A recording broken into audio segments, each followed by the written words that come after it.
എല്ലാവർക്കും ഹോംവർക്ക് PSCയിലേക്ക് സ്വാഗതം.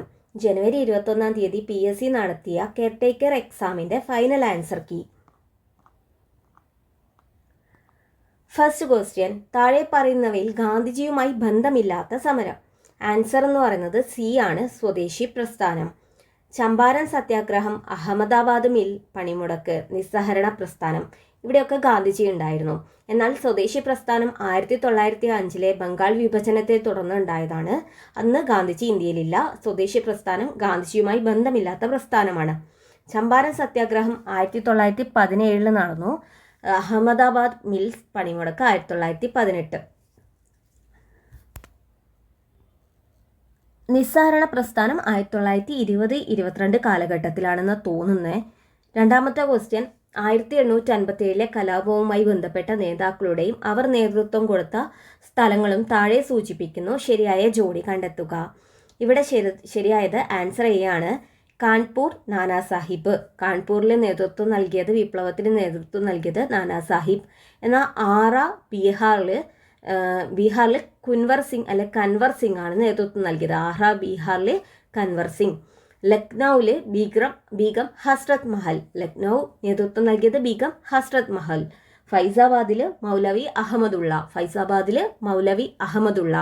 ഷാമൽ ഉത്തർപ്രദേശിലെ ബറൌട്ട് പർഗാന. ഇവിടെ നമുക്കൊരു കോഡുണ്ട്. കാൺപൂർ നാനാ സാഹിബ് ഓർക്കാനും ലക്നൗ ബീഗം ഹസ്രത് മഹൽ ഓർക്കാനും ഡൽഹി ബഹദൂർ ഷാ രണ്ടാമൻ ഓർക്കാനും കാണാത്ത നാനയും ലെക്ചർ കൊടുക്കുന്ന ബീഗവും ദില്ലിയിലെ ബഹദൂറും. കാണാത്ത നാന കാൺപൂർ നാനാ സാഹിബ്, ലെക്ചർ കൊടുക്കുന്ന ബീഗം ലക്നൗ ബീഗം ഹസ്രത് മഹൽ, ദില്ലിയിലെ ബഹദൂറും. ദില്ലി എന്ന് വെച്ചാൽ ഡൽഹിയിലെ ബഹദൂർ ഷാ രണ്ടാമൻ. മൂന്നാമത്തത്, താഴെ പറയുന്നവയിൽ ശരിയായ ജോഡി കണ്ടെത്തുക. ഇവിടെ ആൻസർ എല്ലാം ശരിയാണ്. ആൻസർ ഡി ആണ്. സത്യശോധക് സമാജ്, ജ്യോതിറാവു ഫൂലെ. നമ്മൾ സത്യം ചെയ്യുക എങ്ങനെയാ? തീയിൽ തൊട്ടിട്ടില്ല, അല്ലെ തീയുടെ മേലെ വെച്ചിട്ടില്ല, അതായത് ജ്യോതിയുടെ മേലെ വെച്ചിട്ട്. അപ്പോൾ സത്യശോധക് സമാജ്, ജ്യോതിറാവു ഫൂലെ. ഹിതകാരിണി സമാജം, വീരേശലിംഗം പന്തലു. ഹിതകാരിണി സമാജം വീരേശലിംഗം. പ്രാർത്ഥനാ സമാജം, ആത്മാറാം പാണ്ഡുരംഗ്. നമ്മളെ ആകെ ആത്മാർത്ഥമായിട്ട് ചെയ്യുക പ്രാർത്ഥനയായിരിക്കൂലേ, ആരും കേൾക്കാത്ത പ്രാർത്ഥന. അപ്പൊ പ്രാർത്ഥന ആത്മാറാം പാണ്ഡുരംഗ്. പ്രാർത്ഥനാ സമാജം ആത്മാറാം പാണ്ഡുരംഗ്. ബ്രഹ്മസമാജം രാജാറാം മോഹൻ റോയ്. 1828 ബ്രഹ്മസമാജം രാജാറാം മോഹൻ റോയ് സ്ഥാപിച്ചു. നാലാമത്തെ ക്വസ്റ്റ്യൻ ആണ്, ലോങ് മാർച്ച് ചെയ്ത് വിപ്ലവവുമായി ബന്ധപ്പെട്ടിരിക്കുന്നു. ലോങ് മാർച്ച് ചൈനീസ് വിപ്ലവവുമായി ബന്ധപ്പെട്ടിരിക്കുന്നു. ചൈനീസ് ലീഡർ മാവോ സേ തുങ്ങിൻ്റെ നേതൃത്വത്തിൽ ചൈനീസ് കമ്മ്യൂണിസ്റ്റ് പാർട്ടി നടത്തിയതാണ് ലോങ് മാർച്ച്. അഞ്ചാമത്തെ ക്വസ്റ്റ്യൻ, 1936 കണ്ണൂരിൽ നിന്നും മദ്രാസിലേക്ക് പട്ടിണി ജാഥ നയിച്ചത്. ആൻസർ സി ആണ്, AKG ആണ്, AK ഗോപാലൻ. 1936 കണ്ണൂരിൽ നിന്നും മദ്രാസിലേക്ക് പട്ടിണി ജാഥ ജയിച്ചു. കാരണം എന്താ? മലബാർ എന്ന് പറയുന്നത് മദ്രാസ് പ്രസിഡൻസിൻ്റെ കീഴിലായിരുന്നു. അപ്പോൾ ഇവിടത്തേക്ക് പോകണം, മദ്രാസിലേക്ക് പോകണമല്ലേ. ഇവിടെ പ്രശ്നം ഉണ്ടായാൽ അപ്പോൾ AKG എവിടെ പോയി? 1936 പട്ടിണി ജാഥ കണ്ണൂരിൽ നിന്നും മദ്രാസിലേക്ക് നയിച്ചു. എട്ടാമത്തെ ക്വസ്റ്റ്യൻ ആണ്, എവറസ്റ്റ് കീഴടക്കിയ ആദ്യ മലയാളി വനിത. സഫ്രീന ലത്തീഫ്. ആരാ? സഫ്രീന ലത്തീഫ് എവറസ്റ്റ് കീഴടക്കിയ ആദ്യ മലയാളി വനിത. ഏഴാമത്തെ ക്വസ്റ്റ്യൻ ആണ്, ഹവായി, ഫ്രഞ്ച് പോളിനേഷ്യ, സോമോ എന്നീ ദ്വീപ സമൂഹങ്ങൾ ഏത് സമുദ്രത്തിന്റെ ഭാഗമാണ്? ആൻസർ എ ആണ്, ശാന്ത സമൂഹം. ഹവായി, ഫ്രഞ്ച് പോളിനേഷ്യ, സോമോ എന്നീ ദ്വീപ സമൂഹം ഏത് സമൂഹത്തിന്റെ ഭാഗമാണ്? ആൻസർ എ, സമുദ്രത്തിന്റെ ഭാഗമാണ്. പസഫിക് സമുദ്രം അല്ലെ ശാന്ത സമുദ്രത്തിലെ ദ്വീപുകളാണ് ഹവായി, ഫ്രഞ്ച് പോളിനേഷ്യ, സോമോ. 8 വടക്കേ അമേരിക്കയിലെ സാൻ ആൻഡ്രിയാസ് ഭ്രംശമേഖല കൂടുതൽ ഭൂകമ്പങ്ങൾക്ക് വിധേയമാകുന്നതിന്റെ കാരണം. ശരിയായവ കണ്ടെത്തുക. സാൻ ആൻഡ്രിയാസ് ഭ്രംശമേഖല, അത് വടക്കേ അമേരിക്കയിലാണ്. സാൻ ആൻഡ്രിയാസ് ഭ്രംശമേഖല കൂടുതലായിട്ട് ഭൂകമ്പം ഉണ്ടാകാൻ കാരണം. ആൻസർ സി ആണ്, 2ഉം 4ഉം. ഉപരിതല ഫലകങ്ങളുടെ ചലനവും ദുർബലമായ ഫലകാതിരുകളും. സാൻ ആൻഡ്രിയാസ് ഭ്രംശമേഖല കൂടുതലായിട്ടും ഭൂകമ്പം ഉണ്ടാകാൻ കാരണം ഉപരിതല ഫലകങ്ങളുടെ ചലനവും ദുർബലമായ ഫലകാതിരുകളും. അപ്പോൾ നമുക്ക് സാൻ ആൻഡ്രിയാസ് ഭ്രംശമേഖല എന്ന് വെച്ചാൽ പസഫിക് ഫലകം അല്ലെ പസഫിക് പ്ലേറ്റും വടക്കേ അമേരിക്കൻ ഫലകം നോർത്ത് അമേരിക്കൻ പ്ലേറ്റും തമ്മിൽ ഉരസി നീങ്ങുന്ന മേഖലയാണ് സാൻ ആൻഡ്രിയാസ് ഭ്രംശമേഖല. അപ്പോൾ വടക്കേ അമേരിക്കയിലെ സാൻ ആൻഡ്രിയാസ് ഭ്രംശമേഖല എന്ന് പറയുന്നത് പസഫിക് പ്ലേറ്റും നോർത്ത് അമേരിക്കൻ പ്ലേറ്റും തമ്മിൽ ഉരസി നീങ്ങുന്ന ഒരു മേഖലയാണ്. ഈ ഫലകം പരസ്പരം വിപരീത ദിശയിൽ തെന്നി നീങ്ങുമ്പോൾ വലിയ തോതിൽ ഊർജം സംഭരിക്കപ്പെടുകയും അത് പെട്ടെന്ന് പുറത്തു വീഴുന്ന ഭൂകമ്പങ്ങൾക്ക് കാരണമാവുകയും ചെയ്യും. രണ്ട് വമ്പൻ ഫലകങ്ങൾ കൂട്ടിമുട്ടുന്ന ഇടമാണ് സാൻ ആൻഡ്രിയാസ് ഭ്രംശമേഖല. അപ്പോൾ രണ്ട് ഫലകം കൂട്ടിമുട്ടുന്ന മേഖലയായതിനാൽ തന്നെ ഇവിടുത്തെ ഭൂവൽക്കം അല്ലെങ്കിൽ എർത്ത് ക്രസ്റ്റ് എന്ന് പറയുന്നത് വളരെ ദുർബലമായിരിക്കും. അതുകൊണ്ട് തന്നെ ചെറിയ ചലനം പോലും ഇവിടെ വലിയ ഭൂകമ്പങ്ങൾക്ക് കാരണമാകാം. അപ്പോൾ സാൻ ആൻഡ്രിയാസ് ഭ്രംശമേഖലയിൽ കൂടുതൽ ഭൂകമ്പം ഉണ്ടാകാൻ കാരണം എന്ന് പറയുന്നത് ഒന്ന് ഭൂവൽക്കം വളരെ ദുർബലമാണ്, അതായത് ദുർബലമായ ഫലക അതിരുകളാണുള്ളത്. അതുപോലെ തന്നെ ഉപരിതല ഫലകങ്ങളുടെ ചലനവും. ഇനി 9ാമത്തെ ക്വസ്റ്റ്യൻ, ഇന്ത്യൻ ബഹിരാകാശ സംഘടന വികസിപ്പിച്ചെടുത്ത ആസ്ഥാനിക ജിയോ പ്ലാറ്റ്ഫോം ഏതു പേരിൽ അറിയപ്പെടുന്നു? Answer A, Bhuvan. 10, ദേശീയ ജലപാതകളുടെ പ്രാധാന്യം വർദ്ധിക്കുകയും പുതിയ പ്രദേശങ്ങൾ ജലപാതകളുടെ ഭാഗമാവുകയും ചെയ്യുന്നു. ഇതിൽ ദേശീയ ജലപാത 5 ബന്ധിപ്പിക്കുന്ന പ്രധാന മേഖലകൾ. ആൻസർ ഡി ആണ്. നാഷണൽ വാട്ടർവേ 5 എന്ന് പറയുന്നത് ബ്രാഹ്മണി മഹാനദി ഡെൽറ്റ. ഇത് പഠിക്കാൻ വേണ്ടിയിട്ട് നമുക്ക് ബ്രാഹ്മണൻ്റെ മഹത്വം എന്ന് ഓർക്കുക. അപ്പോൾ നാഷണൽ വാട്ടർവേ 5 എന്ന് പറയുന്നത് ബ്രാഹ്മണൻ്റെ മഹത്വം. ബ്രാഹ്മണി മഹാനദി ഡെൽറ്റയാണ് ബ്രാഹ്മണൻ്റെ മഹത്വം. National waterway 5. എന്നാൽ നാഷണൽ വാട്ടർവേ 1 എന്താ? ഇന്ത്യയിലെ പ്രധാന ഒന്നാം നദിയാണ് ഗംഗാനദി. ഗംഗാനദിയിലെ വാട്ടർവേ ആണ് നാഷണൽ വാട്ടർവേ 1. അപ്പോൾ ഗംഗാനദിയുടെ തീരത്തുള്ള പട്ടണമല്ലേ അലഹബാദ്. അപ്പോൾ അലഹബാദ് ഹാൽദിയ കണക്ട് ചെയ്യുന്നത് national waterway 1. National waterway 2, Brahmaputra നദി. ഇന്ത്യയിലെ 2ാമത്തെ മെയിൻ നദിയാണ് ബ്രഹ്മപുത്ര. അപ്പോൾ ആ നദിയിലാണ് നാഷണൽ വാട്ടർവേ 2 ഉള്ളത്. അത് കണക്ട് ചെയ്യുന്നത് സാദിയ ധൂബ്രി. നാഷണൽ വാട്ടർവേ 3 എന്ന് പറയുന്നത് കേരളത്തിലാണ് സ്ഥിതി ചെയ്യുന്നത്. കേരളത്തിലെ വെസ്റ്റ് കോസ്റ്റ് കനാൽ എന്നറിയപ്പെടുന്നു. West coast canal. അപ്പോൾ west coast canal national waterway 3 കേരളത്തിൽ കൊല്ലം കോട്ടപ്പുറത്തെ കണക്ട് ചെയ്യുന്നതാണ് നാഷണൽ വാട്ടർവേ 3. ഇനി 11ാമത്തെ ക്വസ്റ്റ്യൻ, ഇന്ത്യയുടെ ധാതു സമ്പത്തിന്റെ നല്ലൊരു ഭാഗവും ഛോട്ടാ നാഗ്പൂർ പീഠഭൂമിയുടെ ഭാഗമായി കാണപ്പെടുന്നു. കോർബ, ദന്തേവാഡ തുടങ്ങിയ ഖനന മേഖലകൾ ഏത് സംസ്ഥാനത്തിന്റെ ഭാഗമാണ്? ഇവിടെ ആൻസർ സി ആണ്, ഛത്തീസ്ഗഡ്. കോർബയും ദന്തേവാഡയും ഛത്തീസ്ഗഡ് സംസ്ഥാനത്തിന്റെ ഭാഗമാണ്. ഇത് ഓർക്കാൻ വേണ്ടിയിട്ട് അതിനു മുന്നേ ഛത്തീസ്ഗഡിലെ പ്രധാന ഖനന മേഖലകളാണ് ഒന്ന് നമ്മൾ പഠിച്ചു. കോർബയിൽ എന്താണുള്ളത്? കൽക്കരി. കോർബ ഖനന മേഖലയിൽ കൽക്കരിയാണ് ഉള്ളത്. എന്നാൽ ദന്തേവാഡ എന്ന് പറയുന്നത് ബൈലഡില എന്ന് പറയുന്ന സ്ഥലത്താണ്. ബൈലഡില പ്രധാന ഒരു ഖനന മേഖലയാണ്. അവിടെയാണ് ദന്തേവാഡയുള്ളത്. അവിടെ നമുക്ക് എന്താണ് ഉൽപ്പാദിപ്പിക്കുന്നത്? ഇരുമ്പയിരാണ്. അപ്പോൾ കോർബ ഛത്തീസ്ഗഡിലെ കോർബയിൽ കൽക്കരിയും ഛത്തീസ്ഗഡിലെ ദന്തേവാഡ അല്ലെങ്കിൽ ബൈലഡിലയിൽ ഇരുമ്പയിരും. ഇനി ഛത്തീസ്ഗഡിലെ ബിലായിൽ ഇരുമ്പുരുക്ക് ശാലയും ഉണ്ട്. അപ്പോൾ ഇത്രയും സാധനമാണ് ഛത്തീസ്ഗഡിലെ കോർബ, ബൈലഡില, ബിലായി. അതിന് കോബ്ര ബൈക്ക് ഭിത്തിയിൽ മുട്ടി ചത്തു അല്ലെ ഛത്തീസ്ഗഡ്. അപ്പോൾ കോബ്ര ബൈക്ക് ഭിത്തിയിൽ മുട്ടി ഛത്തീസ്ഗഡ് എന്ന് ഓർക്കുക. അപ്പോൾ കോർബ, ബൈലഡില അല്ലെങ്കിൽ ദന്തേവാഡ, ബിലായും ഛത്തീസ്ഗഡിലാണ്. ഇനി ജാർഖണ്ഡിലെ പ്രധാന ഖനന മേഖലയാണ് ജാരിയയും സിഗ്ബുവും. ജാരിയയിൽ കൽക്കരിയും സിഗ്ബുവിൽ ഇരുമ്പുമാണുള്ളത്. ജാർഖണ്ഡിലെ സിഗ്ബുവിൽ ഇരുമ്പും ജാർഖണ്ഡിലെ ജാരിയയിൽ കൽക്കരിയുമാണുള്ളത്. ഒഡീഷയിലെ പ്രധാന ഖനന മേഖലയാണ് മയൂർഭഞ്ച്. ഇനി നമുക്ക് കോർബ മാത്രം ഓർക്കുകയാണെങ്കിൽ കോബ്ര എന്ന് ഓർക്കുക. കോബ്ര എന്ന് വെച്ചാൽ പാമ്പല്ലേ, പാമ്പ് കടിച്ച ചത്തു. അപ്പോൾ കോബ്ര ഛത്തീസ്ഗഡ് ആണ്. അവിടെ എന്താ ഉള്ളത്? കൽക്കരി. 12, 2024 ജനുവരിയിൽ വീശിയടിച്ച ചുഴലിക്കാറ്റ് മഡഗാസ്കർ ദ്വീപ സമൂഹങ്ങളിൽ നാശനഷ്ടം വിതച്ചിരുന്നു. 2024 ജനുവരിയിലെ ചുഴലിക്കാറ്റ് മഡഗാസ്കർ ദ്വീപ സമൂഹത്തിൽ നാശനഷ്ടം വിതച്ചു. ഈ ചുഴലിക്കാറ്റിന്റെ പേര് ആൻസർ ബി ആണ്, അൽവാരോ. 2024 ആദ്യം ആനടിച്ച ചുഴലിക്കാറ്റാണ് അൽവാരോ. അൽവാരോ എവിടെയാണ് വീശിയത്? മഡഗാസ്കറിൽ. അങ്ങനെയാണ് 2024 മെയ് മാസത്തിലെ ബംഗാൾ ഉൾക്കടലിലുണ്ടായ ചുഴലിക്കാറ്റാണ് റിമാൽ. 2024 മെയ് മാസത്തിൽ ബംഗാൾ ഉൾക്കടലിലും. എന്നാൽ ഡാന എന്ന് പറയുന്ന ചുഴലിക്കാറ്റ് 2024 ഒക്ടോബറിൽ ഒഡീഷ തീരത്ത് വീശിയടിച്ചു. ഒഡീഷയിൽ ഡാന ചുഴലിക്കാറ്റ് 2024 ഒക്ടോബറിലും. 13 ചുവടെ തന്നിട്ടുള്ളവയിൽ തെറ്റായ ജോഡിയേത്? ആൻസർ ഡി ആണ്. സ്വതന്ത്ര ഭാരതത്തിലെ ആദ്യത്തെ വ്യാവസായിക നയം എന്ന് പറയുന്നത് 56 വന്നത് സ്വതന്ത്ര ഭാരതത്തിലെ രണ്ടാമത്തെ വ്യാവസായിക നയമാണ്. ഇന്ത്യൻ സമ്പദ് വ്യവസ്ഥയുടെ ഭരണഘടന എന്നൊക്കെ അറിയപ്പെടുന്ന 1956 കമ്പനീസ് ആക്ട് ആണ്.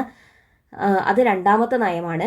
എന്നാൽ സ്വതന്ത്ര ഭാരതത്തിലെ ആദ്യത്തെ വ്യാവസായിക നയം എന്ന് പറയുന്നത് 1948 ഏപ്രിൽ 6 വന്ന ഇൻഡസ്ട്രിയൽ പോളിസിയാണ്. 1948 ഇന്ത്യയിൽ ആദ്യമായിട്ട് സ്വതന്ത്ര ഭാരതത്തിൽ ആദ്യമായിട്ടൊരു വ്യാവസായിക നയം 1948. രണ്ടാമത്തെ വ്യാവസായിക നയമാണ് 1956 ഉണ്ടായത്. ഇനി ദേശീയ ആസൂത്രണ സമിതി 1938 സുഭാഷ് ചന്ദ്രബോസ് ആയിരുന്നു അന്ന് INC പ്രസിഡന്റ്. അപ്പോൾ സുഭാഷ് ചന്ദ്രബോസിന്റെ നേതൃത്വത്തിലാണ് ദേശീയ ആസൂത്രണ സമിതി ഉണ്ടാകുന്നത്. ഇനി ബോംബെ പ്ലാൻ ആണ്. ബോംബെ പ്ലാൻ 8 വ്യവസായികളുടെ പ്ലാനാണ്. ബോംബെ പ്ലാൻ 1944 4 കൂട്ടിയിട്ടാണ് 8. അപ്പോൾ 44 ബോംബെ പ്ലാന്. പിന്നെ സി ആസൂത്രണ കമ്മീഷൻ രൂപീകരണം 1950. 14 ഇന്ത്യയിലെ ബാങ്കിങ് മേഖലയുമായി ബന്ധപ്പെട്ട് ശരിയായ പ്രസ്താവനകളാണ്. ഒന്നാമത്തെ പ്രസ്താവന ശരിയാണ്, 2ഉം 3ഉം എല്ലാം ശരിയാണ്. 1969 14 ബാങ്കുകൾ ദേശസാൽക്കരിക്കപ്പെട്ടു.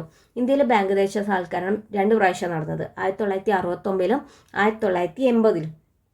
1969 14 ബാങ്കുകളും 1980 6 ബാങ്കുകളും ദേശസാൽക്കരിക്കപ്പെട്ടു.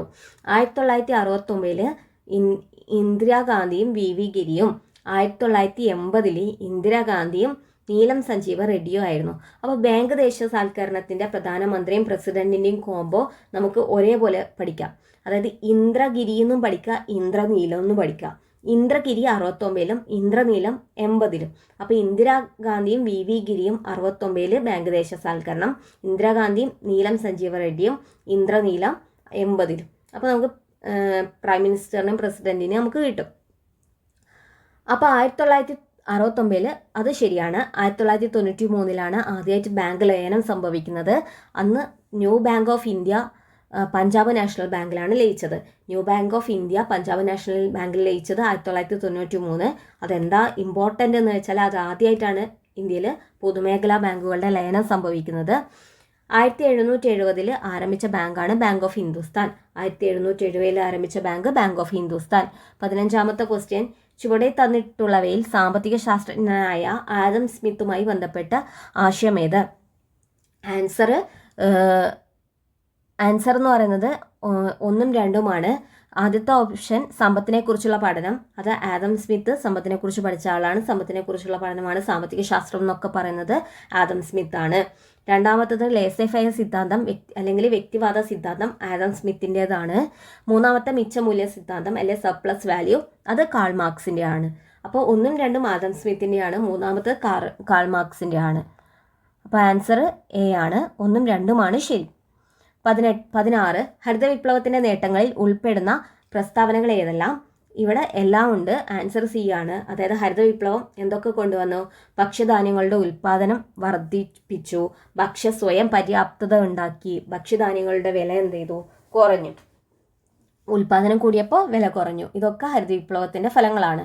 17 ചുവടെ തന്നിട്ടുള്ളവയിൽ റിസർവ് ബാങ്ക് ഓഫ് ഇന്ത്യയുടെ ഗവർണർ സ്ഥാനം വഹിച്ചിട്ടുള്ളവർ ആരെല്ലാം?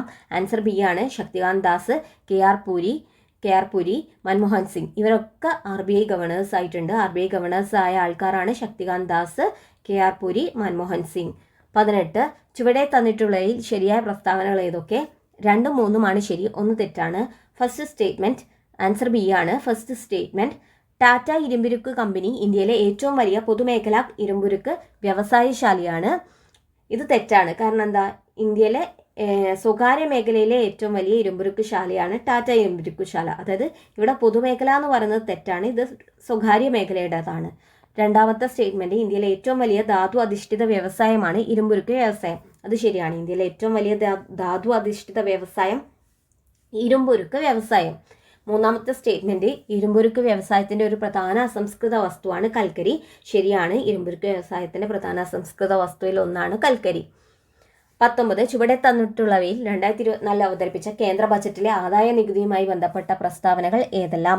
2024 ബജറ്റ് ആദായ നികുതിയുമായി ബന്ധപ്പെട്ട പ്രസ്താവന ആൻസർ എ ആണ്. 1ഉം 3ഉമാണ്. 3 ലക്ഷം രൂപ വരെയുള്ള വരുമാനത്തിന് നികുതിയില്ല. അപ്പോൾ ഇൻകം ടാക്സിൽ 3 ലക്ഷം രൂപ വരെയുള്ള വരുമാനത്തിന് നികുതിയില്ല. 15 മൂന്നാമത്തെ സ്റ്റേറ്റ്മെന്റ്, 15 ലക്ഷം രൂപയ്ക്ക് മുകളിലുള്ള വരുമാനത്തിന് 30% വരെ നികുതി. 15 ലക്ഷം രൂപയ്ക്ക് മുകളിലുള്ള വരുമാനമാണെങ്കിൽ 30% വരെ നികുതി. രണ്ടാമത്തെ സ്റ്റേറ്റ്മെന്റ് തെറ്റാണ്. തന്നത് 7 ലക്ഷം മുതൽ 10 ലക്ഷം രൂപ വരെയുള്ള വരുമാനത്തിന് 15% നികുതി എന്നാണ്. അത് തെറ്റാണ്. 7 മുതൽ 10 ലക്ഷം വരെ വരുമാനം ഉണ്ടെങ്കിൽ അവിടെ നികുതി നിരക്ക് 10%. എന്നാൽ 15 ലക്ഷത്തിന് മുകളിലാണെങ്കിൽ 30%. 20 താഴെ തന്നിരിക്കുന്നവയിൽ ആരൊക്കെയാണ് ഭരണഘടനാ നിർമ്മാണ സഭയുടെ ഉപാധ്യക്ഷന്മാർ? അത് എ ആണ്. HC മുഖർജിയും VT കൃഷ്ണമാചാരിയുമാണ്. അപ്പോൾ ഭരണഘടനയുടെ ഉപാധ്യക്ഷന്മാർ HC മുഖർജിയും VT കൃഷ്ണമാചാരിയും. 21ാമത്തെ ക്വസ്റ്റ്യൻ, ഏത് രാജ്യത്തിന്റെ ഭരണഘടനയിൽ നിന്നാണ് മാർഗനിർദ്ദേശ തത്വം ഇന്ത്യ കടം കൊണ്ടത്? മാർഗനിർദ്ദേശം കൊണ്ടത് ആൻസർ ബി ആണ്, അയർലൻഡ്. അയലത്തെ മാർഗനിർദ്ദേശ തത്വങ്ങൾ അങ്ങനെ ഓർക്കുക.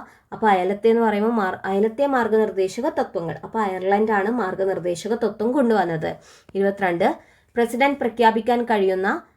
പ്രസിഡന്റിന് പ്രഖ്യാപിക്കാൻ കഴിയുന്ന സാമ്പത്തിക അടിയന്തരാവസ്ഥ ഭരണഘടനയുടെ എത്രാമത്തെ അനുച്ഛേദത്തിലാണ് ഉൾപ്പെടുത്തിയിരിക്കുന്നത്? ആൻസർ സി ആണ്, ആർട്ടിക്കിൾ 360 ആണ്. ആർട്ടിക്കിൾ 360 ആണ് സാമ്പത്തിക അടിയന്തരാവസ്ഥ. ആർട്ടിക്കിൾ 352 ദേശീയ അടിയന്തരാവസ്ഥ അല്ലെ നാഷണൽ എമർജൻസി. 356 സംസ്ഥാന അടിയന്തരാവസ്ഥ അല്ലെ രാഷ്ട്രപതി ഭരണം. 23 1985 പാസ്സാക്കപ്പെടുകയും നിലവിൽ വരികയും ചെയ്ത 52ാം ഭേദഗതി ഏത് വിഷയമാണ് പ്രതിപാദിക്കുന്നത്? ആൻസർ ഡി ആണ്, കൂറുമാറ്റ നിരോധന നിയമം. അപ്പോൾ 1985 പാസ്സാക്കപ്പെടുകയും നിലവിൽ വരികയും ചെയ്ത 52ാം ഭേദഗതി ഏത് വിഷയമാണ് പ്രതിപാദിക്കുന്നത്? ആൻസർ ഡി, കൂറുമാറ്റ നിരോധന നിയമം.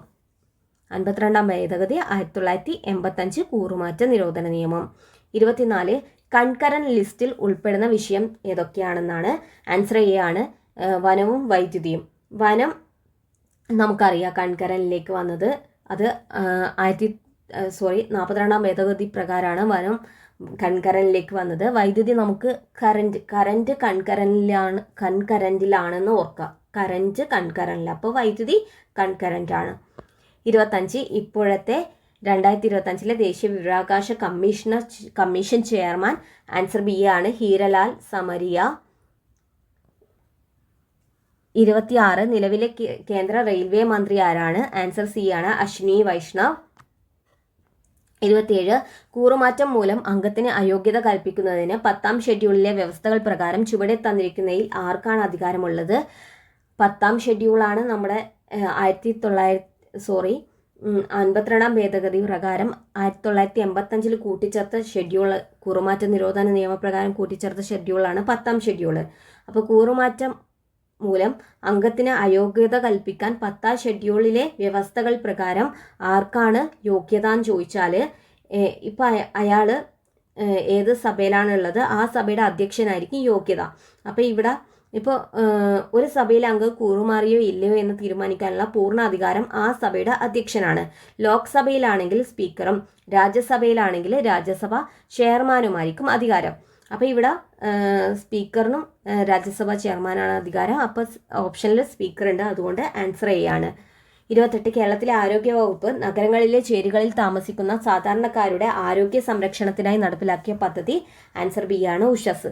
ഇവിടെ നമ്മൾ ചേരിയിലേക്ക് വെളിച്ചം, അതായത് ചേരിയിൽ താമസിക്കുന്നവർക്ക് പകൽ ഫസ്റ്റ് കിട്ടുക ഉഷസ് അല്ലേ, വെളിച്ചമല്ലേ. അപ്പോൾ അങ്ങനെ നമുക്ക് ഓർക്കാം, നഗരങ്ങളിലെ ചേരിയിലുള്ളവർക്ക് ഉഷസ്സാണ് കിട്ടുക. അപ്പോൾ ഓപ്ഷൻ ബി ഉഷസ്. താഴെ തന്നിരിക്കുന്നതിൽ ഏത് ജില്ലയിലാണ് മനസ്വിനി എന്ന പേരിൽ ആദ്യത്തെ ട്രാൻസ്ജെൻഡർ അയൽക്കൂട്ടം പദ്ധതി രൂപീകരിക്കപ്പെട്ടിട്ടുള്ളത്? ആൻസർ സി ആണ്, കോട്ടയം. 30ാമത്തെ ക്വസ്റ്റ്യൻ, കേരള സർക്കാർ സംസ്ഥാന രൂപീകരണത്തിന്റെ വജ്ര ജൂബിലി ആഘോഷങ്ങളുടെ ഭാഗമായി ആരംഭിച്ച നവകേരള മിഷൻ ഉദ്ഘാടനം ചെയ്തത് ഇവരിൽ ആരാണ്? അത് വജ്ര ജൂബിലി ആഘോഷങ്ങളുടെ ഭാഗമായിട്ട് നവകേരള മിഷൻ ഉദ്ഘാടനം ചെയ്തത് ആൻസർ ബി ആണ്, പി സദാശിവം. 2016 നവകേരള മിഷൻ ഉദ്ഘാടനം ചെയ്യുന്നത്. 2016 കേരള ഗവർണറായിരുന്നു പി സദാശിവം, അദ്ദേഹമാണ് അന്ന് അത് ഉദ്ഘാടനം ചെയ്തത്. 31 താഴെ തന്നിരിക്കുന്നതിൽ ആരാണ് 2 തവണ സംസ്ഥാന വനിതാ കമ്മീഷൻ അധ്യക്ഷ പദവി വഹിച്ചത്? ഡി ശ്രീദേവി. ഡബിൾ നോർക്കുക, ഡബിൾ ശ്രീദേവി. ഡി ശ്രീദേവിയാണ് 2 തവണ സംസ്ഥാന വനിതാ കമ്മീഷൻ അധ്യക്ഷ പദവി വഹിച്ചത്. സുഗതകുമാരിയുണ്ട്. സുഗതകുമാരി കേരളത്തിലെ സംസ്ഥാന വനിതാ കമ്മീഷന്റെ ആദ്യ ചെയർമാനും പി സതീദേവി നിലവിലെ ചെയർമാനുമാണ്. കേരള സംസ്ഥാനത്തെ ഇപ്പോഴത്തെ 2025 പട്ടികജാതി പട്ടികവർഗ കമ്മീഷന്റെ ചെയർമാൻ എന്ന് പറയുന്നത് G Saseendran. Answer G Saseendran. 33 ഇപ്പോഴത്തെ 2025 Kerala Sahitya academy president K Sachidanandan. 2025 Kerala Sahitya academy president K Sachidanandan. 34 തലച്ചോറിനെയും സൂക്ഷ്മയും ആവരണം ചെയ്തു കാണുന്ന സ്ഥലമാണ്. Answer A meninges. തലച്ചോറിനെയും സൂക്ഷ്മനെയും ആവരണം ചെയ്യുന്നത് മെനിഞ്ചസ്. പെരികാർഡിയം കാർഡിയോളജി ഹൃദയവുമായി ബന്ധപ്പെട്ട, അപ്പോൾ പെരികാർഡിയം ഹൃദയത്തെ ആവരണം ചെയ്യുന്നു. 35 കാൽസ്യം കുറയുന്നത് മൂലമുണ്ടാകുന്ന രോഗം ഏതാണ്? ഓസ്റ്റിയോപോറോസിസ്. ഓസ്റ്റിയോപോറോസിസ്. കാൽസ്യം കുറയുമ്പോൾ ഓസ്റ്റിയോപോറോസിസ്. 36 ചുവടെ നൽകുന്നവയിൽ ബാക്ടീരിയ രോഗമല്ലാത്തത് നിപ്പ. നമുക്കറിയാം, നിപ്പ വൈറസ് എന്നാണ് നമ്മൾ പഠിക്കാറ്. അപ്പോൾ വൈറസ് രോഗമാണ് നിപ്പ. അപ്പോൾ ബാക്ടീരിയ അല്ലാത്ത രോഗമാണ് നിപ്പ. ക്ഷയരോഗം, ഡിഫ്തീരിയ, ആന്ത്രാക്സ്, ഇതൊക്കെ ബാക്ടീരിയ ആണ്. ക്ഷയം, diphtheria, anthrax bacteria. 37 one health പ്രോഗ്രാമിന്റെ പ്രധാന ലക്ഷ്യം. വൺ ഹെൽത്ത് എന്ന് വെച്ചാൽ മനുഷ്യനും മൃഗവും എല്ലാം കൂടി ഒറ്റ ആരോഗ്യം, അങ്ങനെ ആലോചിക്കുക. അപ്പോൾ ഓപ്ഷൻ ഡി ആണ്. മനുഷ്യൻ, മൃഗം, പരിസ്ഥിതി എന്നിങ്ങനെ 3 മേഖലയുടെ ആരോഗ്യ സംരക്ഷണം ഏകോപിപ്പിച്ചിട്ടുള്ള സംയുക്ത പ്രവർത്തനം ഉറപ്പാക്കുകയാണ്. അതായത് വൺ ഹെൽത്തിൽ ആരുടെയൊക്കെ ആരോഗ്യം വരുന്നുണ്ട്? മനുഷ്യൻ, മൃഗം, പരിസ്ഥിതി. 38 കൊഴുപ്പടിഞ്ഞ് രക്തധമനിയുടെ വ്യാസം കുറയുന്നത് മൂലമുണ്ടാകുന്ന രോഗം. ആൻസർ സി ആണ്, അതിറോസ്ക്ലിറോസിസ്. 39 കേരളത്തിൽ കടലിന്റെ സംഭരണശേഷി കുറയ്ക്കുന്നതിനുള്ള പ്രധാന കാരണം. 1 ആൻസർ സി ആണ്, മണൽ ഖനനം. 40 Genesis and evolution of organic in space. Genesis and evolution of organic in space എന്ന 2ാം സിംബോസിയം ഏത് നഗരത്തിലാണ് സംഘടിപ്പിച്ചത്? ആൻസർ എ ആണ്, ബംഗളൂരു. ബംഗളൂരുവിൽ എന്താണ് Genesis and evolution of organic in space എന്ന 2ാം സിംബോസിയം ഏത് നഗരത്തിലാണ് സംഘടിപ്പിച്ചത്? Answer A, Bangalore. 41 കേരളത്തിലെ ആദ്യത്തെ ബട്ടർഫ്ലൈ സങ്കേതം ഏത് പ്രദേശത്തിലാണ്? ആറളം വന്യജീവി സങ്കേതം, കണ്ണൂരാണ് കേരളത്തിലെ ആദ്യത്തെ ബട്ടർഫ്ലൈ സങ്കേതം. അതായത് ആറളം വന്യജീവി സങ്കേതം ഇപ്പോഴത്തെ എന്തായി ഔദ്യോഗികമായിട്ട് ആറളം ബട്ടർഫ്ലൈ സങ്കേതമായിട്ട് പേര് മാറ്റിയിട്ടുമുണ്ട്. 42 ഡോറിൽ ഉപയോഗിച്ചിരുന്ന വൈദ്യുത കാന്തിക തരംഗം. ആൻസർ ബി ആണ്, മൈക്രോവേവ്. 43 പർവ്വത പ്രദേശങ്ങളിൽ വെള്ളത്തിന്റെ തിളനില. അതായത് ഹൈറ്റ് കൂടുമ്പോൾ എന്താവും? പർവ്വത പ്രദേശം എന്ന് വെച്ചാൽ ഹൈറ്റ് കൂടിയ പ്രദേശമാണ്. ഹൈറ്റ് കൂടുന്നതിനനുസരിച്ച് പ്രഷർ കുറയും. പ്രഷർ കുറയുന്നതിനനുസരിച്ച് വെള്ളത്തിന്റെ തിളനില എന്ത് ചെയ്യും? കുറയും. അതായത് ആൻസർ സി ആണ്, കുറയും. പ്രഷർ കുറയുമ്പോൾ തിളനില കുറയും. അപ്പോൾ എന്ത് ചെയ്യുമെന്ന് വെച്ചാൽ ചെറിയ ടെമ്പറേച്ചറിൽ തന്നെ വെള്ളം തിളക്കും. അപ്പോൾ പർവ്വത പ്രദേശങ്ങളിൽ ഭക്ഷണമൊക്കെ പാകം ചെയ്യാൻ ഭയങ്കര ബുദ്ധിമുട്ടായിരിക്കും. വെള്ളം തിളച്ചാലും സാധനമൊന്നും വേവില്ല. അതുകൊണ്ട് തന്നെ പർവ്വതങ്ങളിൽ വെള്ളം വേഗത്തിൽ തിളക്കുമെങ്കിലും താപനില കുറവായതിനാൽ ഭക്ഷണം വേവുന്നതിന് കൂടുതൽ സമയം ആവശ്യമാണ്. ഇതിന് പരിഹാരമായാണ് പ്രഷർ കുക്കർ ഉപയോഗിക്കുന്നത്. അപ്പോൾ പ്രഷർ കുക്കറിൽ എന്തായിരിക്കും? പ്രഷർ കൂടുതലായിരിക്കും. പ്രഷർ കൂടുമ്പോൾ എന്താവും? തിളനില ഉയരും. എന്നാൽ പ്രഷർ കുറയുമ്പോൾ പർവ്വത പ്രദേശങ്ങളിൽ പ്രഷർ കുറയുന്നത് കൊണ്ടാണ് തിളനില കുറയുന്നത്. അപ്പോൾ പ്രഷർ കൂടിയാൽ തിളനില കൂടുന്നത് കൊണ്ട് തന്നെ പ്രഷർ കുക്കറിൽ നമുക്ക് പെട്ടെന്ന് ഭക്ഷണം പാകം ചെയ്യാം. 44 ഭൂമിയുടെ ഗ്രാവിറ്റി മൂലമുള്ള ത്വരണം ജി ആണെങ്കിൽ ഭൂമിയുടെ അതേ ഭാരവും ഇരട്ടി ആരവുമുള്ള ഒരു ഗ്രഹത്തിന്റെ ഗ്രാവിറ്റി മൂലമുള്ള ത്വരണം എത്ര? അതായത് ഗ്രാവിറ്റി മൂലമുള്ള ത്വരണം, ആക്സിലറേഷൻ ഡ്യൂ ടു ഗ്രാവിറ്റി, ജിയുടെ ഇക്വേഷൻ എന്ന് പറയുന്നത് Gm/r² ആണ്. ജി ഗ്രാവിറ്റേഷൻ, ക്യാപിറ്റൽ ജി എന്ന് പറയുന്നത് ഗ്രാവിറ്റേഷണൽ കോൺസ്റ്റന്റും എം എന്ന് പറയുന്നത് ഗ്രഹത്തിന്റെ മാസും 6 എന്ന് പറയുന്നത് ഗ്രഹത്തിന്റെ ആരവുമാണ്. അപ്പോൾ ഇവിടെ നമ്മുടെ ജി എന്ന് പറയുന്നത്, അതായത് ഭൂമിയുടെ ജി എന്ന് പറയുന്നത് Gm/r² ആണെങ്കിൽ മറ്റൊരു ഗ്രഹത്തിൻ്റെ എം എന്ന് പറയുന്നത് ഭൂമിയുടെ അത് സെയിം ആണ്, ആരം മാത്രമാണ് ഇരട്ടിയാവുന്നുള്ളൂ. അപ്പോൾ അവരുടെ ജിയുടെ ഇക്വേഷൻ Gm/ എന്താവും? r² എടുക്കുക, 2r² ആവും. അപ്പോൾ Gm/4r² ആയി. അതായത് നമ്മുടെ ഭൂമിയുടെ ജിയുടെ 1/4 ഭാഗമാണ് പുതിയ ഗ്രഹത്തിൻ്റെ ഗ്രാവിറ്റി. അതായത് G/4 ആണ്. Answer A, G/4. 45 അതിഥി തൊഴിലാളികളുടെ കുട്ടികളുടെ വിദ്യാഭ്യാസ പുരോഗതിക്ക് വേണ്ടി കേരള സർക്കാർ ആവിഷ്കരിച്ച പദ്ധതിയാണ് ആൻസർ ഡി ജ്യോതി. ഇത് നമുക്ക് ആലോചിക്കാം, രേവതിനെ ആലോചിക്കാം, ജ്യോതിയും വന്നില്ല, ഒന്നും വന്നില്ല എന്ന് പറയുന്നില്ലേ. അപ്പോൾ ജ്യോതി എന്ന് പറയുന്നത് എന്താണ്, അതിഥി തൊഴിലാളികളുടെ കുട്ടികൾക്ക് വേണ്ടിയിട്ടാണ്. രേവതി അവിടെ അതിഥിയായിട്ടല്ലേ വന്ന്. അതുപോലെ അതിഥി തൊഴിലാളികളുടെ കുട്ടികളുടെ വിദ്യാഭ്യാസ പുരോഗതിക്ക് വേണ്ടി കേരള സർക്കാർ ആവിഷ്കരിച്ച പദ്ധതിയാണ് ജ്യോതി. 46 ലോകത്തിലെ ഏറ്റവും ഉയരം കൂടിയ റെയിൽ പാലം ആയ ചെനാബ് റെയിൽവേ പാലം ഇന്ത്യയിലെ ഏതു സംസ്ഥാനത്താണ് സ്ഥിതി ചെയ്യുന്നത്, ജമ്മു കാശ്മീരിൽ. 47 ഒരേ തന്മാത്രാ സൂത്രവും വ്യത്യസ്ത രാസഭൗതിക സ്വഭാവമുള്ള സംയുക്തങ്ങളെ നമ്മൾ എന്ത് വിളിക്കും, ഐസോമർ എന്താ, തന്മാത്രാ സൂത്രം സെയിം ആയിരിക്കും, പക്ഷെ അവരുടെ രാസഭൗതിക സ്വഭാവം വ്യത്യസ്തമായിരിക്കും. എന്നാൽ ഐസോടോപ്പ് എന്താ, ഐസോടോപ്പിൽ പി വരുന്നില്ല. പി എന്ന് വെച്ചാൽ പ്രോട്ടോൺ നമ്പർ സെയിം. അതായത് ഈ ഐസോടോപ്പ് എന്ന് വെച്ചാൽ പ്രോട്ടോൺ നമ്പർ എന്ന് വെച്ചാൽ അറ്റോമിക നമ്പറാണ്. അതായത് അറ്റോമിക നമ്പർ സെയിം ആയതും എന്നാൽ മാസ് നമ്പർ വ്യത്യാസമുള്ള മൂലകങ്ങളെയാണ് നമ്മൾ ഐസോടോപ്പുകൾ എന്ന് പറയുക. അതായത് നമുക്ക് ഹൈഡ്രജൻ്റെ ഐസോടോപ്പുകളാണ് ഡ്യൂട്ടീരിയം, പ്രോട്ടിയം, ട്രീഷ്യം ഒക്കെ. അതായത് അവിടെ ഹൈഡ്രജൻ തന്നെയല്ല. അതായത് അറ്റോമിക നമ്പർ സെയിം ആണ്, പക്ഷെ മാസ് നമ്പർ ഡിഫറെൻ്റ് ആണ്. ന്യൂട്രോണുകളുടെ എണ്ണം മാറുന്നതുകൊണ്ട് ഡിഫറെൻ്റ് ആണ്. അപ്പോൾ ഐസോടോപ്പ് എന്ന് വെച്ചാൽ ടോപ്പിൽ പി ഉണ്ട്, പി എന്ന് വെച്ചാൽ അതുകൊണ്ട് പ്രോട്ടോണിൻ്റെ നമ്പേഴ്സ് സെയിം ആണ്. എന്നാൽ ഐസോബാറുകൾ എന്ന് വെച്ചാൽ ഇവിടെ മാസ് നമ്പർ സെയിം ആണ്. ഇവിടുത്തെ ആകെയുള്ള ഒരു കണ്ടീഷൻ മാസ് നമ്പർ സെയിം ആയിരിക്കും ഐസോബാറിൽ. അപ്പോൾ മാസ് നമ്പർ സെയിം ആയതിനാൽ മാസ് നമ്പർ നമ്മൾ എ എന്ന് പറയുന്ന ലെറ്റർ കൊണ്ടല്ലേ സൂചിപ്പിക്കലേ, മാസ് നമ്പർ എ. അപ്പോൾ ഐസോബാറിൽ എ അല്ലേ ഉള്ളൂ, പിയും ഇല്ല എന്നും ഇല്ല, എ ആണുള്ളത്. അപ്പോൾ മാസ് നമ്പർ സെയിം ആയത് ഐസോബാറാണ്. ഇനി ഓപ്ഷൻ ഡി ആണ് ഐസോടോൺ എന്ന് പറയുന്നത് ടോണിൽ എൻ ഉണ്ട്. അതായത് ന്യൂട്രോണുകളുടെ എണ്ണം എന്തായിരിക്കും, സെയിം ആണെങ്കിൽ ഐസോടോൺ. അപ്പോൾ പ്രോട്ടോണുകളുടെ എണ്ണം സെയിം ആണെങ്കിൽ ഐസോടോപ്പ്. പ്രോട്ടോൺ എന്ന് വെച്ചാൽ അറ്റോമിക് നമ്പർ. അപ്പോൾ atomic number same, mass number വ്യത്യാസം.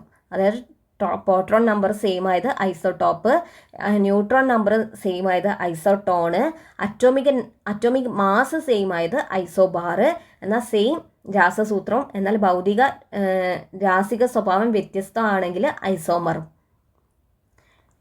48ാമത്തെ ക്വസ്റ്റ്യൻ, വാതകമർദ്ദം അളക്കാൻ ഉപയോഗിക്കുന്ന ഉപകരണം ആൻസർ ബി ആണ് മാനോമീറ്റർ. ഇവിടെ നമ്മൾ ബാരോമീറ്റർ കുത്തിപ്പോവും. ഓർക്കണം, അന്തരീക്ഷ മർദ്ദം അളക്കാനാണ് ബാരോമീറ്റർ, വാതകമർദ്ദം അളക്കാൻ മാനോമീറ്റർ. ഒരു അടച്ചു പിടിച്ച പാത്രത്തിനുള്ളിലെ വാതകത്തിന്റെ മർദ്ദം അളക്കാൻ ഉപയോഗിക്കുന്ന ഉപകരണമാണ് മാനോമീറ്റർ. ഇത് സാധാരണയായി ഒരു യു ആകൃതിയിലെ കുഴലിൽ ദ്രാവകം നിറച്ചാണ് നിർമ്മിക്കുന്നത്. ഇനി ആവർത്തന പട്ടികയിൽ 17ാം ഗ്രൂപ്പിൽ വരുന്ന മൂലകത്തിന് പറയുന്ന പേരെന്ത്, ആൻസർ സി ആണ് ഹാലോജനുകൾ. ആവർത്തന പട്ടികയിലെ 17ാം ഗ്രൂപ്പിൽ വരുന്ന മൂലകത്തിന് പറയുന്ന പേരെന്ത്, ആൻസർ സി ഹാലോജൻ. അപ്പോൾ ചാൽക്കോജൻ ഉണ്ട്, 16, 17, 18 പഠിക്കാം നമുക്ക്. അപ്പോൾ 16 ചാൽക്കോജൻ എന്നറിയപ്പെടും, 17 ഹാലോജൻ എന്നറിയപ്പെടും, 18 അലസവാതകം എന്നറിയപ്പെടും.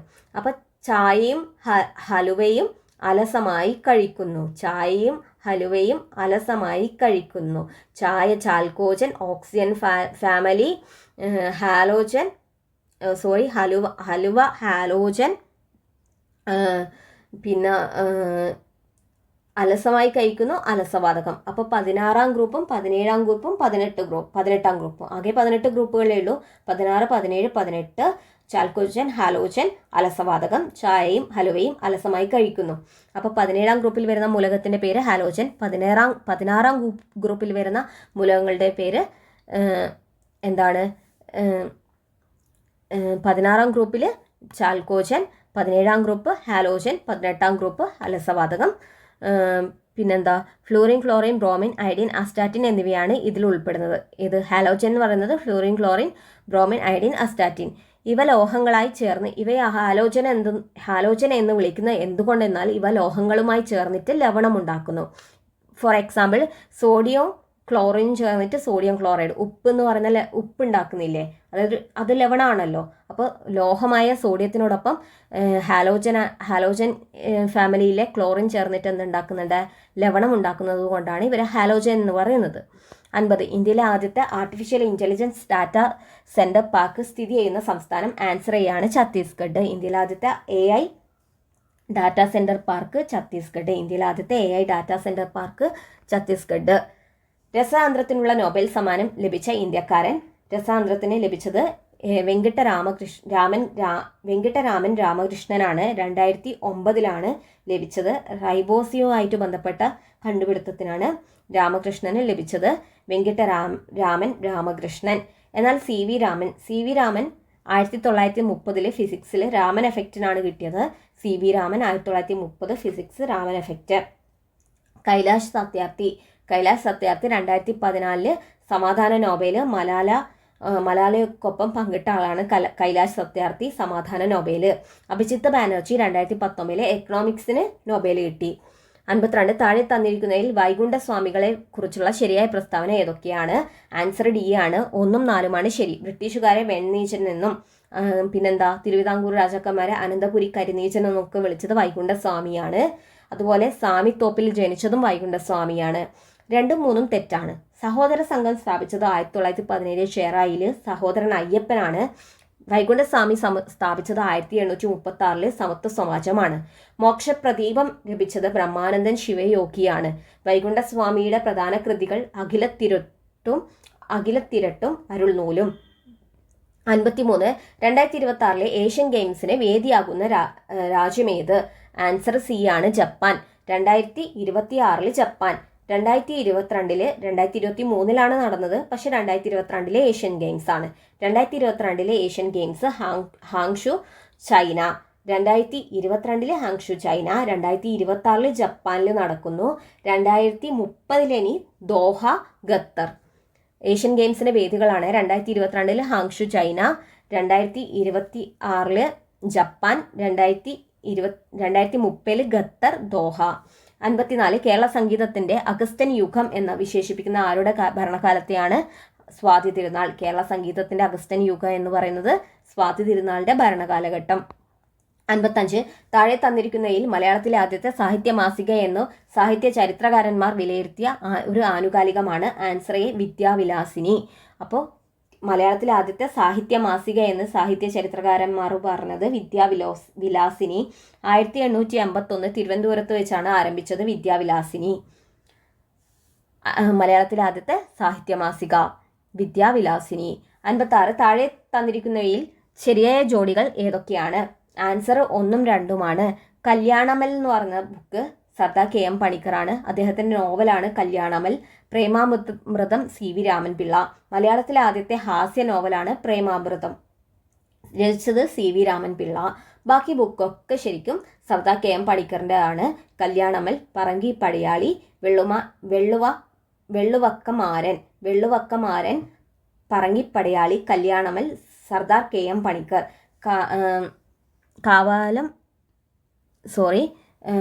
അപ്പോൾ KM പണിക്കറിൻ്റെ ബുക്കുകളാണ് Kavalam Madhava Panicker, KM Panicker, Sardar KM Panicker, Kavalam Madhava Panicker.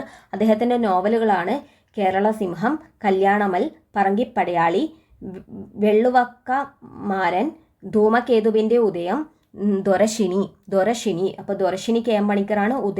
ധൂമകേതുവിൻ്റെ ഉദയം KM Panicker, വെള്ളുവക്കമാരൻ KM Panicker, പറങ്കിപ്പടയാളി KM Panicker, Kalyanamal KM Panicker, Kerala സിംഹം KM പണിക്കർ. ഏത് ബഹിരാകാശ പേടകം വഴിയാണ് സുനിത വില്യംസും സഹയാത്രികരും അന്താരാഷ്ട്ര ബഹിരാകാശ നിലയിലെത്തിയത്? ബോയിങ് സ്റ്റാർ ലൈനറിലാണ് സുനിത വില്യംസ് അന്താരാഷ്ട്ര ബഹിരാകാശ നിലയത്തിൽ എത്തിയത്. 2024 സാഹിത്യത്തിനുള്ള നൊബേൽ സമ്മാനം ലഭിച്ചത് ആർക്ക്? ഹാൻകാങ്ങിനാണ്. ദ വെജിറ്റേറിയൻ എന്ന ബുക്കിനാണ് ഹാൻകാങ്ങിന് നൊബേൽ സമ്മാനം ലഭിച്ചത്. ദക്ഷിണ കൊറിയക്കാരിയാണ്. അതുപോലെ തന്നെ സാഹിത്യ നൊബേൽ നേടുന്ന ആദ്യ ദക്ഷിണ കൊറിയൻ വ്യക്തിയാണ് ഹാൻകാങ്. ചുവടെ കൊടുത്തവയിൽ മെയിൻ മെമ്മറി എന്നറിയപ്പെടുന്നത് റാം ആണ്. റാൻഡം ആക്സസ് മെമ്മറിയാണ് മെയിൻ മെമ്മറി. ഹാർഡ് ഡിസ്കും CD-യും DVD-യും ഒക്കെ സെക്കൻഡറി മെമ്മറികളാണ്. 60 ചുവടെ കൊടുത്തവ പൊരുത്തപ്പെടുത്തുക. ആൻസർ സി ആണ്. ഓപ്പറേറ്റിംഗ് സിസ്റ്റം എന്ന് പറയുന്നത് ഉബുണ്ടു ആണ്. DBMS data management system package എന്ന് പറയുന്നത് MySQL ആണ്. ഇമേജ് എഡിറ്റർ, അതായത് ചിത്രങ്ങളൊക്കെ എഡിറ്റ് ചെയ്യുന്നത് നമ്മൾ ജിംബ് ഉപയോഗിച്ചിട്ടാണ്. പ്രസൻറ്റേഷൻ സോഫ്റ്റ്വെയർ എന്ന് വെച്ചാൽ സ്ലൈഡൊക്കെ പ്രസൻറ്റ് ചെയ്യുന്നത്, അത് ഓപ്ഷൻ എ ആണ്, ലിബർ ഓഫീസ് ഇംപ്രസ്. 61 താഴെ പറയുന്നതിൽ ഗൈഡഡ് മീഡിയ അല്ലാത്തത് ഏത്? ഗൈഡഡ് മീഡിയ എന്ന് വെച്ചാൽ കേബിൾ ഉപയോഗിച്ചിട്ടുള്ള മീഡിയാസ് ആണ്. അപ്പോൾ അല്ലാത്തതെന്ന് പറയുന്നത് ഇൻഫ്രാറെഡ് വേവും മൈക്രോവേവും.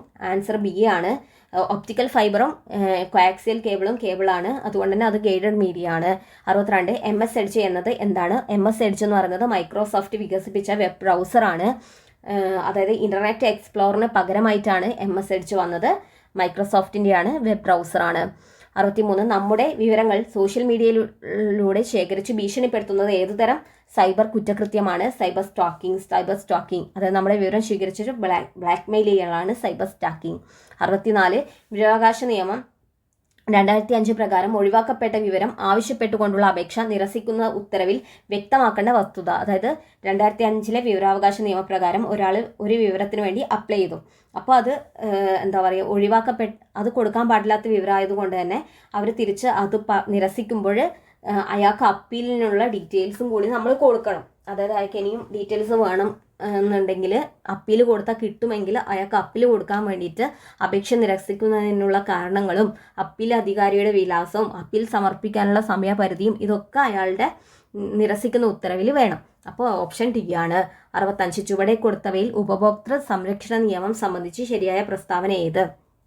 അവിടെ ആൻസർ ബി ആണ്. 1ഉം 3ഉമാണ്. 2019 ഉപഭോക്തൃ സംരക്ഷണ നിയമം 1986 ഉപഭോക്തൃ സംരക്ഷണ നിയമം ഭേദഗതി ചെയ്താണ് 2019 ഉപഭോക്തൃ സംരക്ഷണ നിയമം വരുന്നത്. അത് ലോക്സഭയിൽ 2019 ജൂലൈ 8 അവതരിപ്പിച്ചു. ശരിയാണ്. ലോക്സഭയിൽ അന്നത്തെ കേന്ദ്രമന്ത്രി രാം വിലാസ് പാസ്വാനാണ് ജൂലൈ 8 2019 ജൂലൈ 8 രാം വിലാസ് പാസ്വാൻ ലോക്സഭയിൽ അവതരിപ്പിക്കുന്നുണ്ടായിരുന്നു. ജൂലൈ 8 ഉപഭോക്തൃ സംരക്ഷണ നിയമം നിലവിൽ വരുന്നത് 2020 ജൂലൈ 20 അത് തെറ്റാണോ? സ്റ്റേറ്റ്മെന്റ് 2 തെറ്റാണ്. ഉപഭോക്തൃ സംരക്ഷണ നിയമം 2020 ജൂലൈ 20 വരുന്നു. ഉപഭോക്തൃ സംരക്ഷണ നിയമം 2019 1986 ഉപഭോക്തൃ സംരക്ഷണ നിയമം റദ്ദാക്കി. അതും ശരിയാണ്. അതിനുശേഷമാണ് 2019 നിയമം വരുന്നത്. അപ്പോൾ ലോക്സഭയിൽ അവതരിപ്പിച്ചത് 2019 ജൂലൈ 8 അന്നത്തെ കേന്ദ്രമന്ത്രി രാം വിലാസ് പാസ്വാൻ ആണ്. ശേഷം ലോക്സഭ ജൂലൈ 8 അവതരിപ്പിച്ച് ജൂലൈ 30 ലോക്സഭ ഇത് പാസ്സാക്കുന്നത്. ശേഷം ഓഗസ്റ്റ് 6 2019 ഓഗസ്റ്റ് 6 രാജ്യസഭ പാസ്സാക്കുകയും രാഷ്ട്രപതി ഓഗസ്റ്റ് 9 2019 ഓഗസ്റ്റ് 9 രാഷ്ട്രപതിയുടെ അംഗീകാരം ലഭിക്കുകയും ചെയ്യുന്നു. ശേഷം 2020 ജൂലൈ 20 നിലവിൽ വരുന്നു. ഏത് പദവിയിലുള്ള ആളായിരിക്കണം സംസ്ഥാന മനുഷ്യാവകാശ കമ്മീഷന്റെ അധ്യക്ഷൻ? ഹൈക്കോടതി ചീഫ് ജസ്റ്റിസ്. ആൻസർ എ, ഹൈക്കോടതി ചീഫ് ജസ്റ്റിസ്. 67 2005 ഗാർഹിക പീഡന നിയമത്തിൽ ഉൾക്കൊള്ളുന്ന അധ്യായങ്ങളുടെ എണ്ണം, വകുപ്പുകളുടെ എണ്ണം എന്ന് പറയുന്നത് 5 അധ്യായങ്ങളും 37 വകുപ്പുകളാണ്. ഗാർഹിക പീഡന നിയമം 5 അധ്യായവും 37 വകുപ്പുകളും. 68 പോക്സോ നിയമപ്രകാരം വിവരങ്ങൾ നൽകേണ്ടത് ആർക്ക്? ആൻസർ ഡി ആണ്. ബി അല്ലെങ്കിൽ സി. ലോക്കൽ പോലീസിനോ അല്ലെ സ്പെഷ്യൽ ജുവനൈൽ പോലീസ് യൂണിറ്റിനോ ആണ് നമ്മൾ വിവരം നൽകേണ്ടത്. 2025 ജൂലൈ 1 മുതൽ സാമ്പത്തിക കാര്യ സെക്രട്ടറി എന്ന് പറയുന്നത് ആൻസർ ബി ആണ്, അനുരാധ താക്കൂർ. 70 സ്വച്ഛതാ ഹി സേവ 2024 ക്യാമ്പയിൻ നടന്നത് ആൻസർ സി ആണ്, സെപ്റ്റംബർ 17 മുതൽ ഒക്ടോബർ 2 വരെ. 71 22 സെന്റിമീറ്റർ വ്യാസമുള്ള ഒരു അർദ്ധവൃത്തം വൃത്തസ്തൂപികാകൃതിയിൽ മടക്കിയാൽ അതിൻ്റെ ചെരിവ് ഉയരം എത്രയായിരിക്കും? ആൻസർ എ ആണ്, 11 സെന്റിമീറ്റർ. 72 ആൻസർ എ ആണ്, 28. 73 ആൻസർ എ ആണ്, 20. 74 ആൻസർ ബി ആണ്, 49. 75 ആൻസർ എ ആണ്, 28. 76 ആൻസർ ബി ആണ്, 3. 77 ആൻസർ ബി ആണ്, 70%. 78 ആൻസർ ബി ആണ്, ASBH. 79 ആൻസർ ബി ആണ്, 10 കിലോമീറ്റർ. 80 ആൻസർ 90 ബി ആണ്. 81 neither of the two men dash very tall. Answer C ആണ്, വാസ്. നെയ്തർ ഓഫ് വന്നാൽ സിംഗുലർ ആണ്. Answer C, was. 82 I have been living in this city dash 2015. ഒരു point of time തൊട്ട് നമ്മളിവിടെ ജീവിക്കുന്നുണ്ടെന്ന് പറയുമ്പോൾ since ആണ് ഉപയോഗിക്കേണ്ടത്. ഓപ്ഷൻ ബി ആണ്, സിൻസ്. ഇനി 2 ഇയർ ഒരു പീരീഡ് ഓഫ് ടൈം ആണെങ്കിൽ നമ്മൾ 4 ഉപയോഗിക്കണം, ഫോർ 2 years. ഇവിടെ since 2015. 83 dash rose is the loveliest of all flower. അപ്പോൾ ആൻസർ ആണ്, ദ റോസ് ആണ്. ഒരു പ്രത്യേക വർഗത്തെ മുഴുവനായി സൂചിപ്പിക്കുമ്പോൾ ദ റോസ്, ദ ടൈഗർ, ആ നൗണിന് മുന്നിൽ ദ എന്ന ഡെഫിനിറ്റ് ആർട്ടിക്കിൾ നമ്മൾ ഉപയോഗിക്കും. അതായത് ദ റോസ് എന്ന് പറയുന്ന കൂട്ടത്തിനെ മൊത്തമായിട്ട് കാണിക്കാൻ വേണ്ടിയിട്ടാണ്. 84 pick out the correct spelling from the choice given below. ഓപ്പർച്യൂണിറ്റീൻ്റെ സ്പെല്ലിംഗ് ആണ് ഓപ്ഷൻ ബി ആണ്, OPPORTUNITY. 85 pick the correct question tag. Your brother plays well. Question tag ആണ്. അപ്പോൾ യുവർ ബ്രദർ പ്ലേസ് വെൽ എന്ന് പറയുമ്പോൾ ഇവിടെ ഇതൊരു പോസിറ്റീവ് വേർഡ് ആയതുകൊണ്ട് തന്നെ ക്വസ്റ്റ്യൻ ടാഗിൽ നെഗറ്റീവ് വേണം. പിന്നെന്താ പ്ലേസ് എന്ന് വെച്ചാൽ ഡസ് പ്ലസ് പ്ലേ ആണ് പ്ലേസ്. അപ്പോൾ ഓക്സിലറി വേർബ് ഡസ് ആണ്. അപ്പോൾ ആൻസർ എന്ന് പറയുന്നത് ഡസിൻ്റെ കൂടെ നെഗറ്റീവ് നോട്ടും കൂടി ചേർത്തിട്ട് doesn't he. Answer D, doesn't he. 86 what do you mean by the idiom a piece of cake. Answer B ആണ്, piece of cake. Something that is very easy ആണ് piece of cake. Piece of cake എന്ന് പറയുമ്പോൾ something very easy. Pick out the word that opposite in meaning of the word profound. Profound എന്ന് വെച്ചാൽ ആഴത്തിലുള്ള അല്ലെങ്കിൽ ഗഹനമായ എന്നർത്ഥമാണ്. അപ്പോൾ പ്രൊഫൗണ്ട് എന്ന് വെച്ചാൽ ആഴത്തിലുള്ള ഗഹനമായ. ഇതിൻ്റെ വിപരീതം എന്ന് പറയുന്നത് സൂപ്പർഫിഷ്യൽ ആണ്. സൂപ്പർഫിഷ്യൽ എന്ന് വെച്ചാൽ പരിപ്ലവമായ അല്ലെങ്കിൽ ആഴമില്ലാത്ത എന്നർത്ഥമാണ് സൂപ്പർഫിഷ്യൽ. അപ്പോൾ പ്രൊഫൗണ്ട് ആഴത്തിലുള്ള ഗഹനമായ, എന്നാൽ ആഴമില്ലാത്തതാണ് സൂപ്പർഫിഷ്യൽ. അപ്പോൾ opposite profound, opposite superficial. Find the correct tense from by the end of this week I dash here for 10 years. അതായത് ഇവിടെ ഭാവിയിലെ ഒരു പ്രത്യേക സമയത്ത് പൂർത്തിയാക്കുന്ന കാര്യത്തെ സൂചിപ്പിക്കുന്നു. By the end of this week, ഈ ആഴ്ചയുടെ അവസാനമാകുമ്പോഴേക്കും ഞാനിവിടെ ജോലി ചെയ്തിട്ട് 10 വർഷമാകും. അതായത് ഭാവിയിലെ ഒരു പ്രത്യേക സമയത്ത് ഈ 10 വർഷം പൂർത്തിയാകും. ഇങ്ങനെ കാര്യങ്ങൾ പറയുമ്പോൾ നമ്മൾ ഫ്യൂച്ചർ പെർഫെക്റ്റ് ആണ് ഉപയോഗിക്കാറ്. അപ്പോൾ ആൻസർ എ എന്ന് പറയുന്നത് ആൻസർ എ ആണ്, future perfect. Will have worked. 89 what do you mean by the term magnum opus. Answer C ആണ്, a great work. 90 magnum opus a great work. 90 what do you call someone who is the beginner in any profession. ഒരു തുടക്കക്കാരനെ നമ്മൾ എന്ത് പറയും? Novice. തുടക്കക്കാരൻ novice. 91 ചേട്ടൻ്റെ പര്യായമാണ് അഗ്രജൻ. അഗ്രജൻ എന്ന് വെച്ചാലും ചേട്ടനാണ്, എന്നാൽ കനിഷ്ഠൻ എന്ന് പറയുന്നത് അനിയനാണ്. അപ്പോൾ അഗ്രജൻ ചേട്ടൻ, കനിഷ്ഠൻ അനിയൻ. 92 അയക്കുന്നവൻ. അത് ഓപ്ഷൻ ഡി ആണ്, പ്രേഷകൻ. ഒരു വസ്തുവോ വിവരമോ മറ്റൊരാൾക്ക് അയച്ചു കൊടുക്കുന്നയാളെയാണ് പ്രേഷകൻ എന്ന് പറയുന്നത്. എന്നാൽ പ്രേക്ഷകനോ കാണുന്നയാൾ.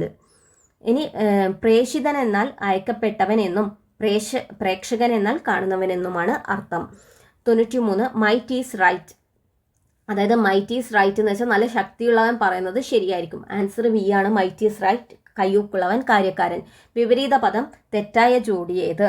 ഇവിടെ ആൻസർ സി ആണ് തെറ്റ്. കാമത്തിൻ്റെ ഓപ്പോസിറ്റ് ക്രോധമല്ല, കാമത്തിൻ്റെ ഓപ്പോസിറ്റ് നിഷ്കാമമാണ്. കാമം ഓപ്പോസിറ്റ് നിഷ്കാമം.